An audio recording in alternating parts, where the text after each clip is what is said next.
The other thing, of course, is if there is a fire, please make your way to the nearest safe exit. You will look around, you'll find your nearest exit. Make your way very carefully, very quietly. And if you do want to light a fire, be quiet about it. Now, I think this is all I have to say. So, without any further ado, I'm going to introduce you now to three of my best friends. They are more beautiful and they smell better than the beasts in the menagerie, except on patch days. They are the reason ήτανε exists. We wouldn't be here without them. Please, put your claws together for the three founding fathers of grinding gear games, Path of Exile. Please welcome Chris, Jonathan, and Eric!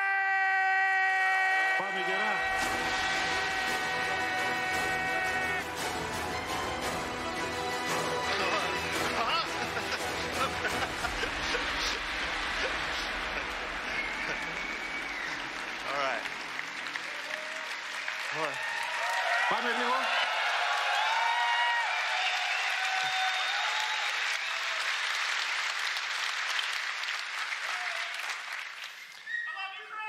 Love you too. Hi everyone, I'm Chris Wilson from Grinding Gear Games.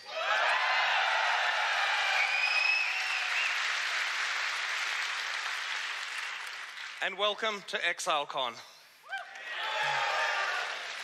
This is Eric, our creative director, and of course,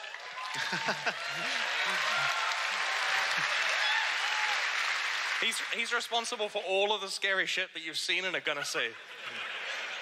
And this is Jonathan, our technical director. How are you feeling? Hey everyone.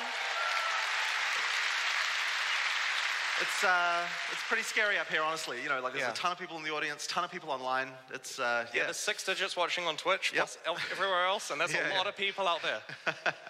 Well, it's honestly really amazing that all you guys could join us here in New Zealand. We understand it's really far away from everywhere else in the world. I think like a 12-hour flight to anywhere except for Australia. Hopefully more than a few of you are doing really fun activities in New Zealand, like visiting Hobbiton. That's really good, worth checking out.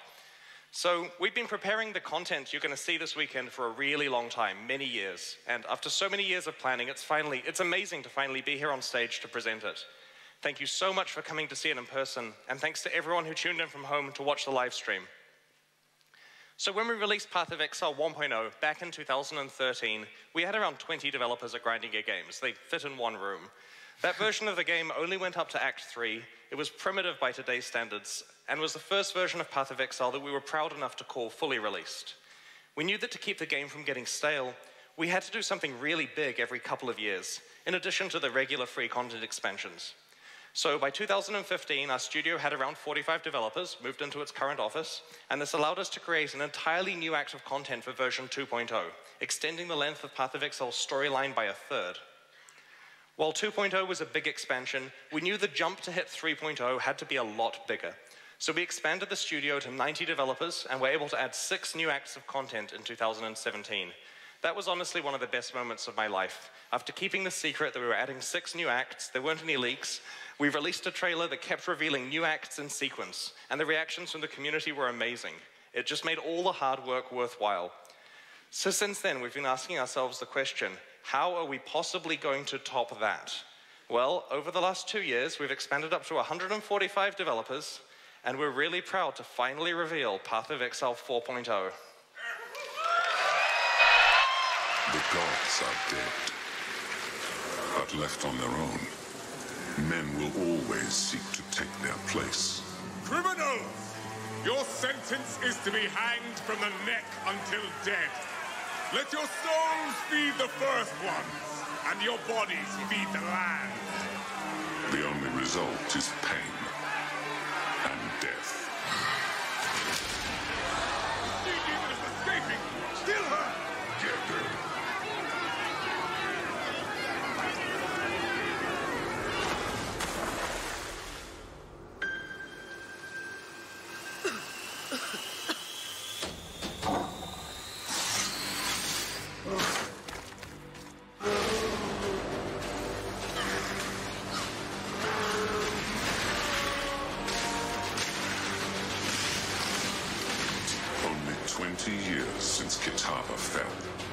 And already corruption spreads like a plague through these shattered lands. Wretched malevolence lurks in the shadows. It is our calling to put it to an end. It must be done if Rayclass is to survive.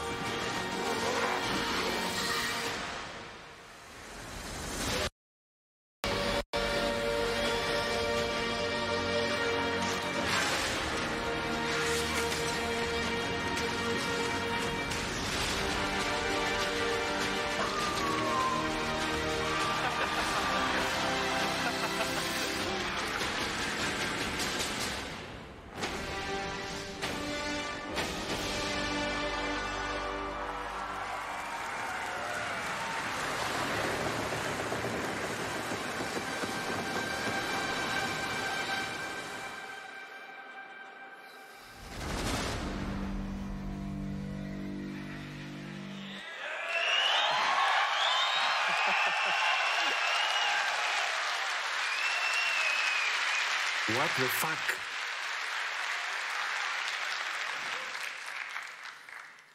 Well, that feels amazing. Thank you. Path of Exile 2 is a storyline set 20 years after the defeat of Katava. When we finished developing 3.0, we knew that we couldn't extend Path of Exile's campaign forever. Adding more acts would make the game just too long before players got to maps.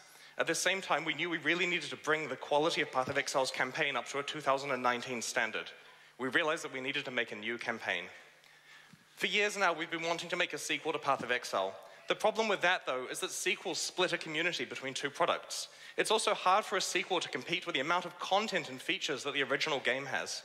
We've just spent 6 years making expansions for Path of Exile, so imagine if we released a Path of Exile 2 and it was just a bare campaign with none of that extra content. This would be a sad shell of an action RPG compared to the current state of Path of Exile. It'd have none of the years of expansion content and improvements that make the game great. So we're creating Path of Exile 2 as a new campaign alongside Path of Exile 1 with a shared endgame. The original campaign is still fully playable, and because it's the same game, it'll still continue to be maintained with all of the updates and game system improvements that we'll make to Path of Exile. When we add new skills to the game, you'll be able to play with them in either the Path of Exile 1 or Path of Exile 2 campaign, and all of the microtransactions and stash tabs that you've purchased in the past will be fully usable regardless of which campaign that you're playing.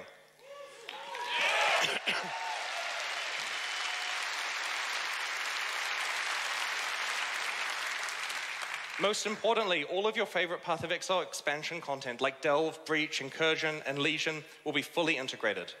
At the same time, we wanted the freedom to make all of the changes that a true sequel requires, like changing the skill system, all of the ascendancy classes, improving the engine, and a lot of other things that we aren't announcing this weekend. Path of Exile 2 addresses all of the things that we feel are deficiencies in Path of Exile 1. We're not abandoning the Path of Exile 1 campaign, though. Not only is it still fully supported in Path of Exile 4.0, we're doing a lot of work to get it up to a 2019 standard. Here's what Act 1 Town looks like in 3.9, which we're releasing in 4 weeks. We're also going through the campaign and we're improving materials to work with our new physically based rendering pipeline.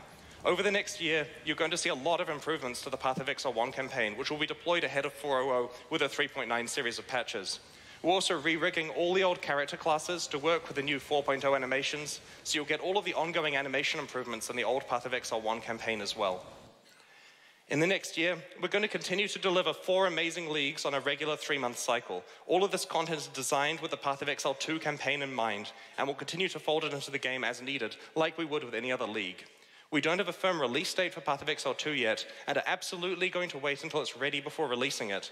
We're planning on waiting at least another year with 3.9 expansions before the beta of 4.0 though. So, I'm sure you're wanting to see some 4.0 gameplay. We've prepared a live demo for you. Everything ready, Jonathan? Everything's ready. All right, let's go.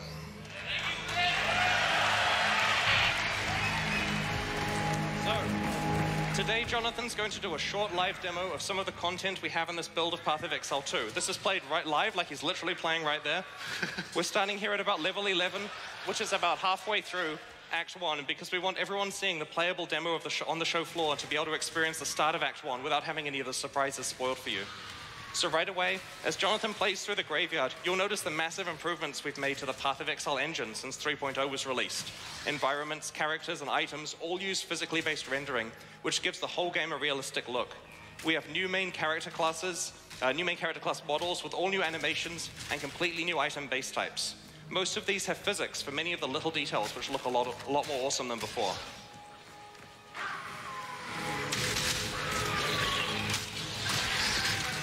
We've put a lot of work into updating skill effects. For example, when you fire a split arrow, you'll really feel the individual arrows because they can stick in objects and they can bounce off others realistically.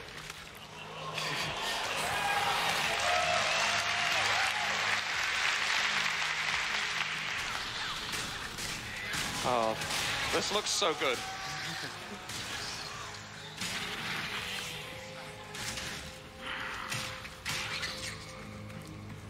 Slight spoiler, but that support gem he's using turns any skill into a barrage.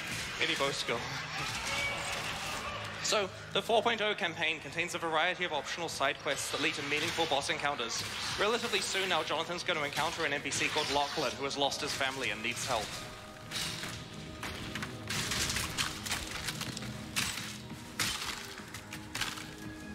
My family, where are they? Isabel and the boys were only to be gone for a few minutes. But it has been, I don't even know how long. Hours at least. Days, weeks. What season is it? Stranger, I know we have just met, but I'm so worried about them. Around here, they could have fallen into a sinkhole or been choked by grave dust. Please, could you see to their safety?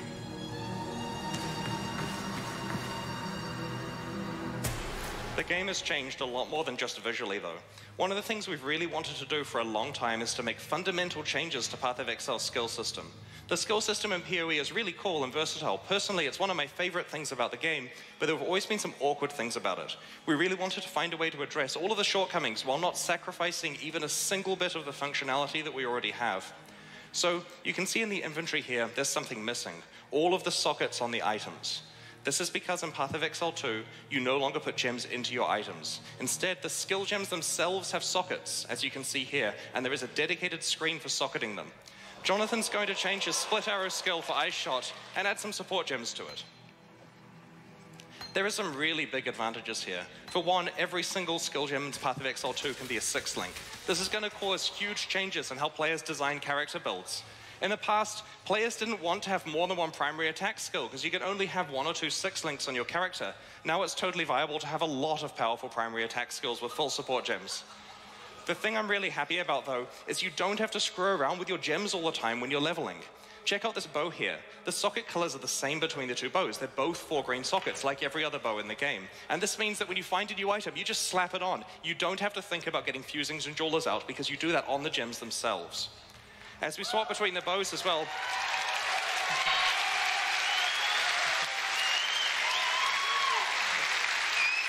and for clarity, this means that in-game, when you're trying to roll your perfect item, you can focus on the mods and separately on the sockets and the skills. So you'll see here as Jonathan swaps the bows, the DPS values for all your skills updated at a glance, and that's because we've completely changed how the character screen works and so on. Jonathan will go into more detail later today about that. So it's still possible to fine-tune socket colors on items if you need to, but because everything that drops has fixed sockets, it's way easier to just pick something up and put it on while you're leveling. For new players, another really great advantage is it's now impossible to socket a support gem into a skill gem it doesn't work with. For example, multiple projectiles here just can't go into Leap Slam, but as you can see, it works on the other bow skills.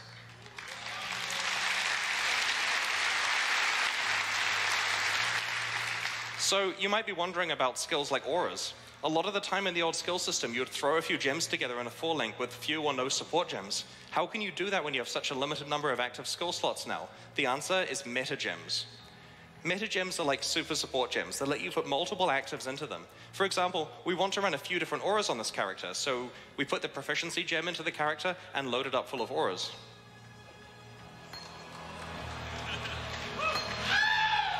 It even gives you a single keybind you can use to cast all of the auras with 1 click.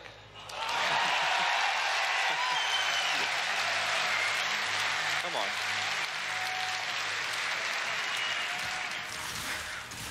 Trigger gems like Cast on Crit are also meta gems, so this means you can put an entire Cast on Crit setup in 1 gem as one of your 8 6-links you can now have. There is a huge amount more to talk about with what metagems allow you to do with Path of Exile skill system, and Jonathan will be going into all of it in the POE 2 gameplay deep dive later today.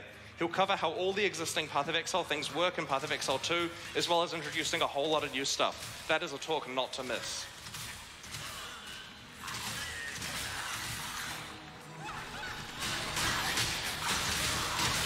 Oh, and I should add, the supports you're seeing here for the bow skills, they're 3.9 content, so you'll get to see that much, much sooner. And that's something I want to emphasize. While Path of Exile 4.0, Path of Exile 2, as we're now calling the campaign, is still quite far away, we are getting as much of the content in as early as we can, apart from the campaign itself. So you'll get to play most of the new stuff we're doing quite a lot earlier. It's the campaign and the skill system that are being rolled out on launch day. So one of the things we really wanted to improve on Path of Exile 2 was our lighting system. The new PBR rendering, in addition to a much more realistic light fall-off, makes this area look significantly better than we could possibly achieve in the past.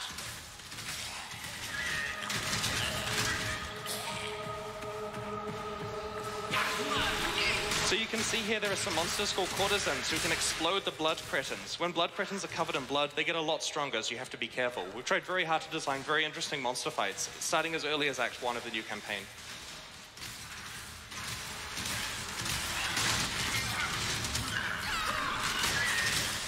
This area generated much longer than it usually did in every other demo we did. Yeah, but that's actually a feature that we're proud of. We have put a lot of work into make sure there's even more randomization on our random areas. I know racers will hate to hear that because they can't memorize the layouts, but we want it to be very, very hard to find your way around. And there's a talk that Reese is doing later, I think it's tomorrow morning, where we're talking about topics like world generation and stuff like that, rather than just level generation. You'll see what he has to say, but it's pretty interesting.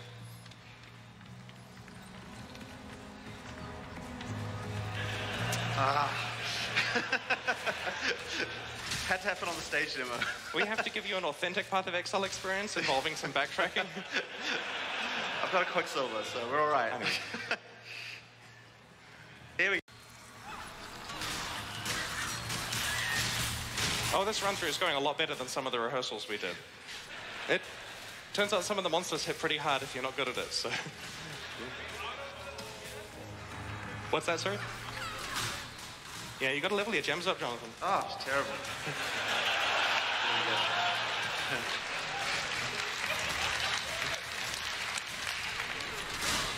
So this is Exile Con plays POE. Okay, should he go left or right?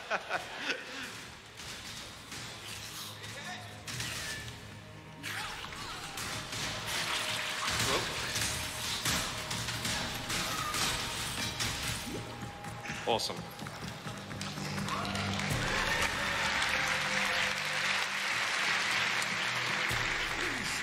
Please make them stop. They're whispering. They're screaming. No, don't give in. You're not dead. You're still moving. You're still here.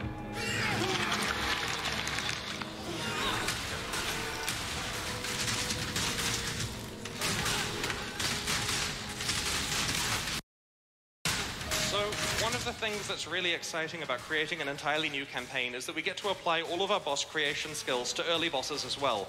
The first few acts of the original Path of Exile have bosses that are some of the earliest content we ever made, and their age is really showing.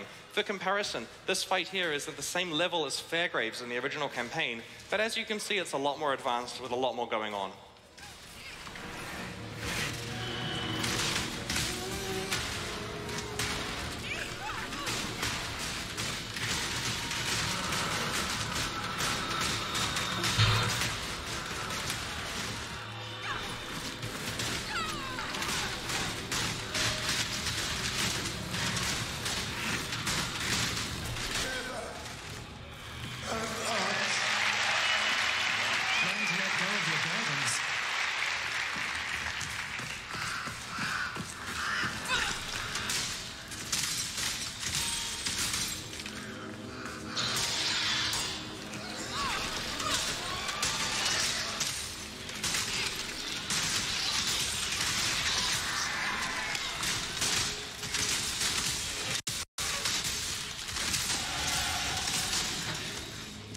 New level up animation.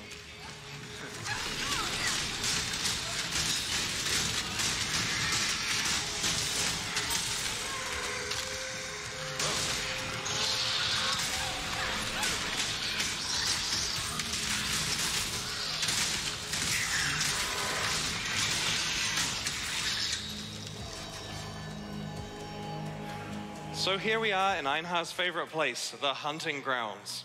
Now, we're ready to show you something that players have been requesting for a really long time. You've seen it, in Path of Exile 2, we finally have shape-shifting.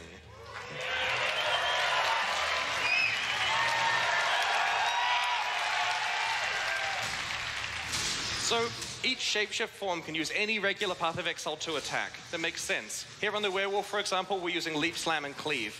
And one of the things that we thought was really important with shapeshifting is that you can change back and forth at literally any time, mid-animation, walking around in the middle of a skill, whatever, just hit the button and change forms.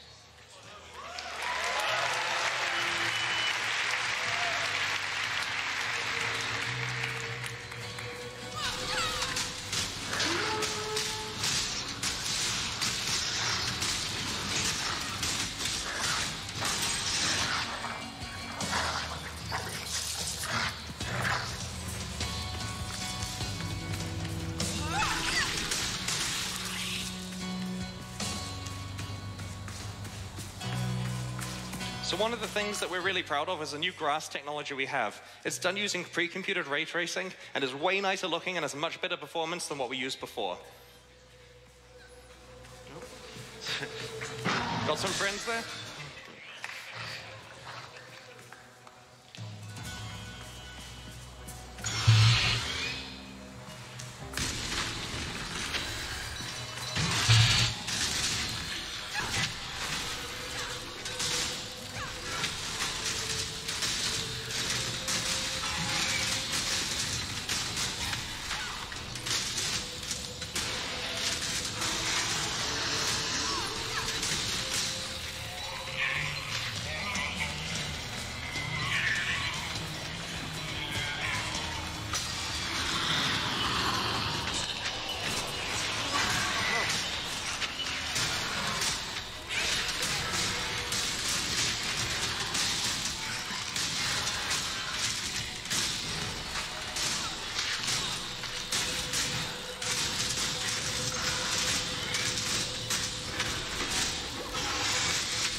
So, that right there is a small slice of Path of Exile 2.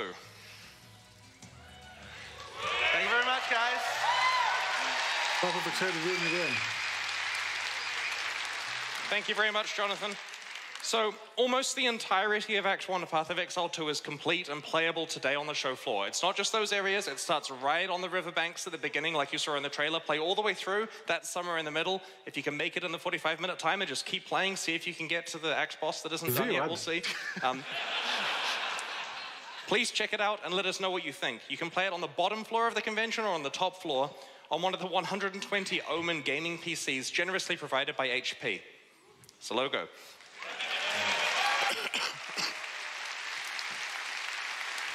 So, as I said, the demo on the show floor is played right from the start of Act 1. It has quite a lot of different content than what you just watched. If you're watching from home, the best way to see this demo, because you can't play it, unfortunately, is to watch one of the streamers who's going to be playing the demo throughout the weekend. The first of these is at noon in New Zealand time, in 90 minutes, when Kriparian plays while chatting with Jonathan. So, some systems in Path of Exile 2 are not ready to announce yet, and so they're not present in today's demo. The first thing a lot of you are doing is hitting P to see the passive skill screen. Surprise, it's just the same as the in development 3.9.0 for now. That's because we'll work out what we're doing at the passive skill screen, blow your socks off with that, and then announce that at some stage before release. So in around 3.5 hours at 2 p.m., Jonathan's going to present a deep dive into some of Path of Exile's 2 new game mechanics. A closer look at the new skill system, meta gems, 19 new ascendancy classes, and more. So, you definitely need to be here at 2 p.m. to watch that, but conveniently, it's after my 1 p.m. deep dive about 3.9.0, which is equally good, so just, you're here for the afternoon, basically, and if you're watching from home, I'm sorry if you live in Europe right now. So, we've just announced how we're making huge changes to Path of Exile's campaign in 4.0. How about the endgame? Well, it's been 2 years since we launched War for the Atlas, which was our last substantial endgame-focused expansion, so we feel it's high time for some big changes. What we'd like to show you now is what's coming in Path of Exile 3.9, which will be released in 1 month. Listen carefully, for this is important. I worked with a group of exiles once, much like yourselves.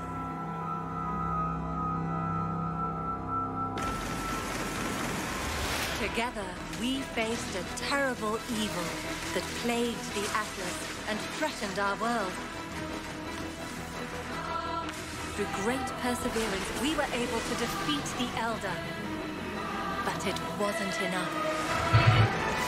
They kept going back. Over and over, again and again. There was something inside them that could never be satisfied. They sought more power, more prestige. They sought to rule and conquer those strange lands. Each time they returned, I feared more and more what they were becoming. So I did what I thought was right. I sealed them in the Atlas. Forever. They found a way back.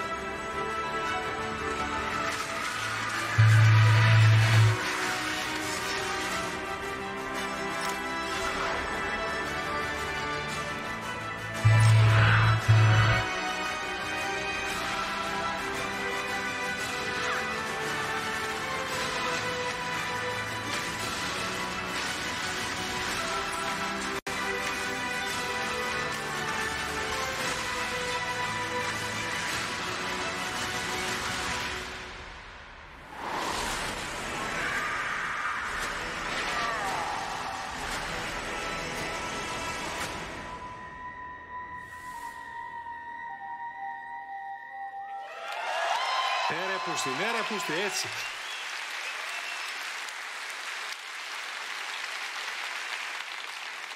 Path of Exile, Conquerors of the Atlas is an expansion with a new endgame Atlas storyline set after the defeat of the Elder. The exiles who defeated him have become a danger to Rayclast, so Zana has attempted to trap them in the Atlas. I guess there's only so much grinding you can do before you go insane, eh? From what we can see, Havoc and Steel Mage are both pretty close to that point right now. So when you first open the Atlas in 3.9, it's going to look significantly different. First of all, you notice you now start in the center of the Atlas. But the much larger change is there are only 91 maps to start with. In order to unlock the rest, you're going to need to find and defeat the Conquerors to take back Watchstones and socket them into the Atlas. Socketing one of these Watchstones into a region of the Atlas will both level up the tier of maps and reveal new maps. You can socket up to 4 Watchstones into each region, revealing all the maps and eventually raising the level of the entire Atlas so that every map is between tier 14 and 16 if you want.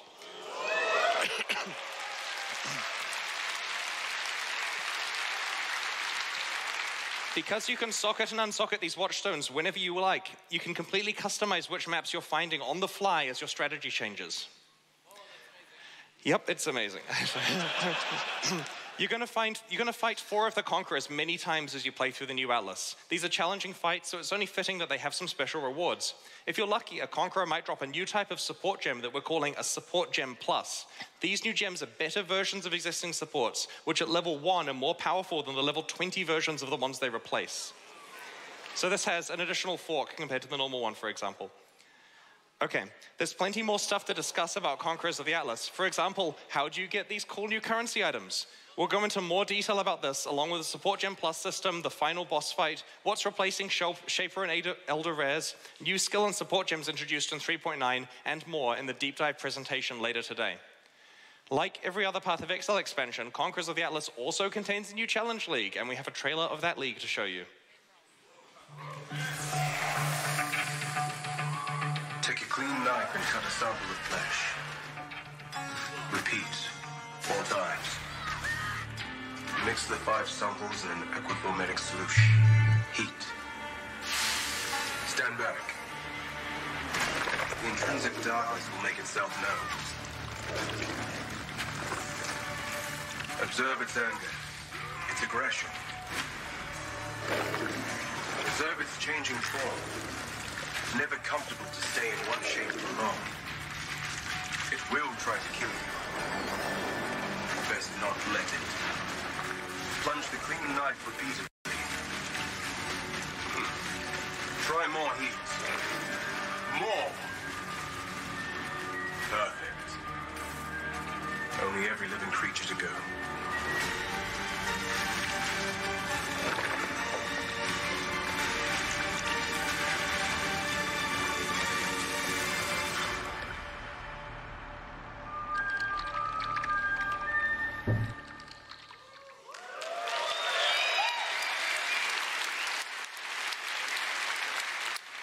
In the Metamorph Challenge League, you will find and collect samples from some of the monsters you kill.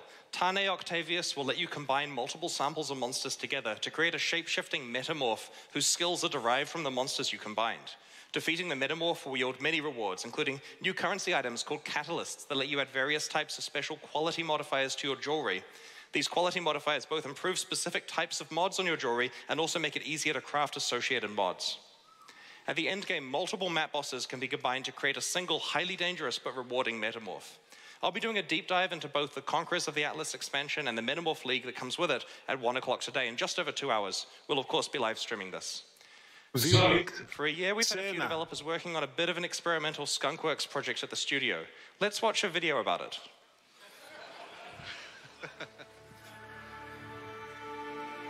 So mobile games are kind of bullshit, right? You know, pay-to-win microtransactions, time gates, energy bars, random nag screens, notifications, video ads. You know, you get the idea. There's really a lot of evil garbage going on in mobile games today.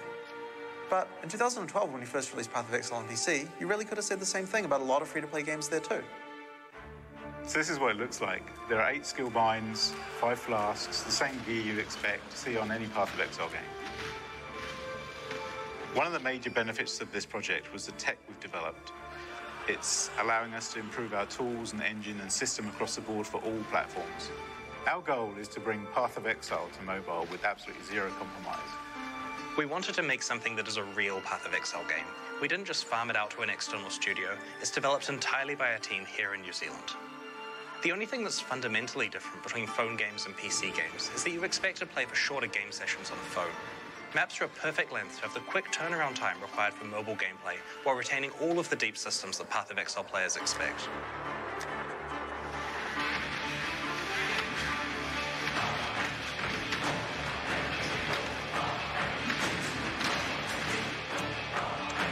Back then, we really felt like we could do free-to-play on PC without all that player-hostile stuff. So we thought, you know, maybe we can do the same thing on mobile. Maybe we can make a game that bucks all those bullshit trends and make it something that's a good game first, that just so happens to be played on the phone.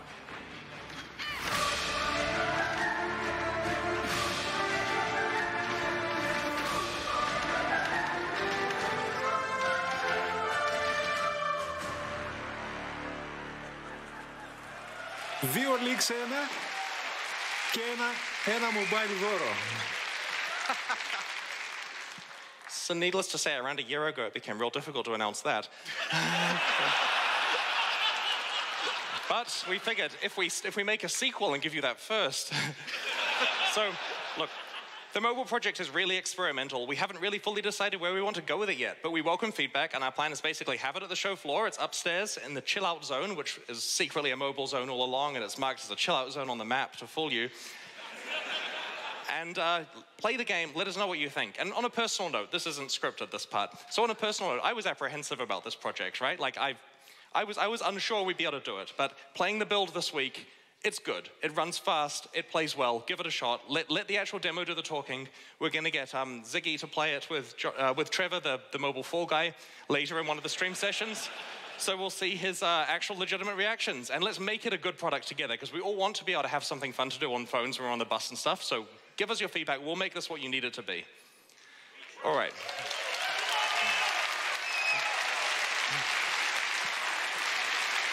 So, one of the great things about porting Path of Exile to iPhone, and of course Android, is that we can easily create a version that runs on macOS. So next year we'll be releasing Path of Exile on macOS alongside 3.10, 3.11. Now, this is going to be the same version as the PC version. It plays on the same servers, it's the same game, not segregated.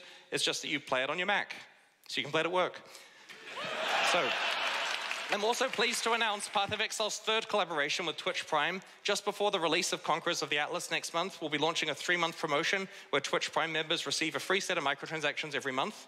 You can receive a free 1-month trial of Twitch Prime, of course, to try it out and receive free microtransactions on Path of Exile and other participating games. So, you may have looked in your swag bag and found a box with some cards in it.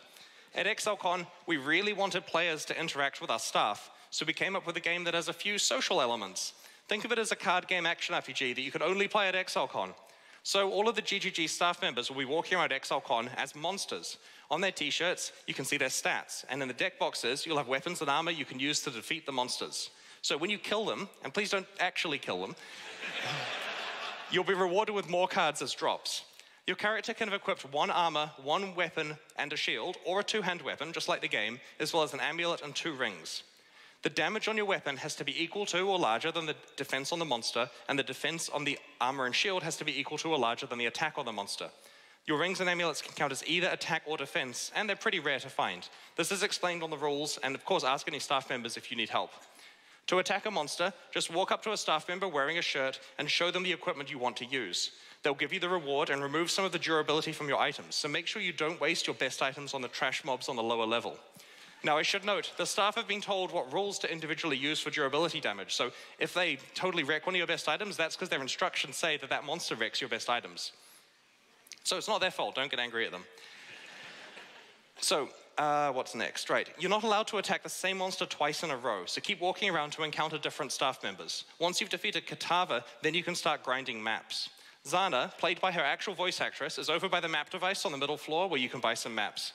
Make sure you visit the crafting bench on the top floor if you want to use your currency items. If you can get far enough in maps to kill the Guardians, you'll be able to collect fragments required to challenge the Shaper. Of course, that's me.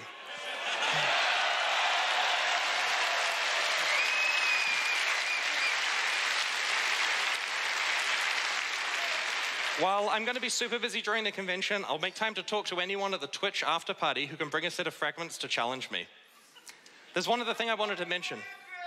Thanks, I know who you are. I know the account name.